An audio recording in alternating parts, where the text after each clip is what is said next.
Iran Israel మధ్య యుద్ధం ఉధృతం అవుతున్న సంగతి మనందరికి తెలిసిందే. ఈ టైంలో ఎవరైతే ఇరాన్ టెహ్రాన్లో ఇరుక్కుపోయారో భారతీయ పౌరులు కానీ స్టూడెంట్స్ కానీ వాళ్ళని ఎవాక్యుయేషన్ చేసే దిశలో భారతదేశం ఆలోచించింది.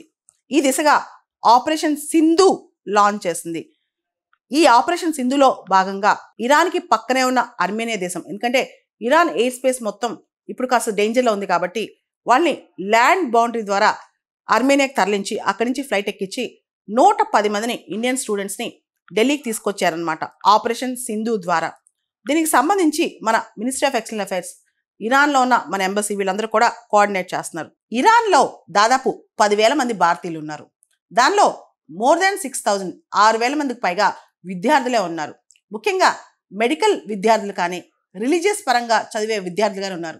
ఎక్కువగా ఈ విద్యార్థుల్లో కూడా జమ్మూ కాశ్మీర్ చెందిన వాళ్ళు ఉన్నారనమాట. ఇప్పుడు ఏదైతే ఇరాన్ ఉందో నార్థన్ ఇరాన్ ప్రాంతంలో ఉన్న వాళ్ళని మాత్రమే 110 మందిని మాత్రమే బయట తీసుకురాగలిగాం. ఎందుకంటే నార్థన్ ఇరాన్లోంచి ఆర్మేనియాకి తరలించి అక్కడి నుంచి ఫ్లైట్ ఎక్కించాం అనమాట. ఇక ముందు కూడా ఇలాంటి ఫ్లైట్స్ ఈ రోజు రేపు కూడా బయలుదేరుతాయని అంటున్నారనమాట.